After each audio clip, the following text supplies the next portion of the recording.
আজকের সংসদ অধিবেশনে বিএনপি দুটি ভয়ঙ্কর কাজ করেছে।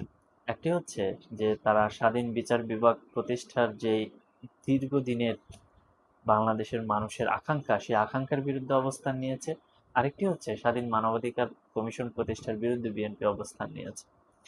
এবং খুবই আশ্চর্যজনকভাবে স্বাধীন মানবাধিকার কমিশন প্রতিষ্ঠার অধ্যাদেশ বাতিল করে বিএনপি সেই 2009 সালের শেখ হাসিনার অধ্যাদেশে ফিরে গেছে।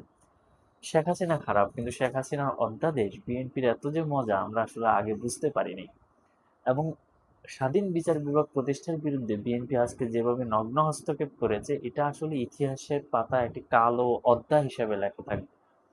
বিএনপি যখন বিরোধী দলে ছিল, তারাই তারা যখন আদালতের দ্বারা নানা ধরনের ডিসক্রিমিনেশনের শিকার হচ্ছিল, নানা ধরনের অন্যায়ের শিকার হচ্ছিল, নানা ধরনের অবিচারের শিকার হচ্ছিল, তখন কিন্তু এই বিএনপি বারবার স্বাধীন বিচার বিভাগ প্রতিষ্ঠার কথা বলেছে।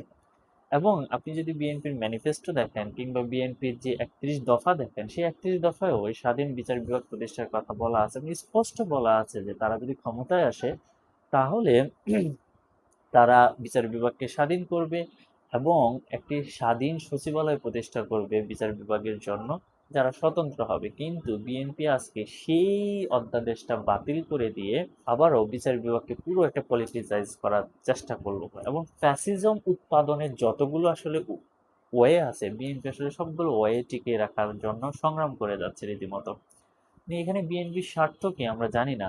তবে যতটুকু মনে হচ্ছে বিএনপি মনে করতেছে তারা একবার ক্ষমতায় এসেছে, চিরস্থায়ী ক্ষমতায় থাকবে। কিন্তু তারা প্রতিবারই যখন ক্ষমতায় এসেছে, তারা এই জাতীয় বিহেভিয়ার জাতির সামনে উপস্থাপন করেছে, যার ফলে 5 বছর পর জাতি কিন্তু তাদেরকে ছুঁড়ে ফেলে দিয়েছে। তারা প্রতিবারই ক্ষমতায় এসে এমন এমন ভুল করেছে যে জাতিকে দীর্ঘদিন খেসারত দিতে হয়েছে। এবার আমাদের সামনে একটি সুবর্ণ সুযোগ এসেছিল যে আমরা যদি একটি স্বাধীন বিচার বিভাগ প্রতিষ্ঠা করে দিতে পারি, স্বাধীন মানবাধিকার কমিশন প্রতিষ্ঠা করে দিতে পারি, বিচারকদের নিয়োগ প্রক্রিয়াটা স্বচ্ছ করতে পারি, তাহলেই আসলে বাংলাদেশটা এগিয়ে যাবে। আপনি স্বাধীন বিচার বিভাগ ছাড়া একটি রাষ্ট্র কখনো এগিয়ে যেতে পারে না। বিএনপি আজকে যেটা করলো, এটা খেসারত বিএনপিকেও দিতে হবে। বিএনপি যদি কালকে বিরোধী দলে যায়, দেখবেন যে বিএনপি এই স্বাধীন বিচার বিভাগের জন্য আন্দোলন করতে হবে।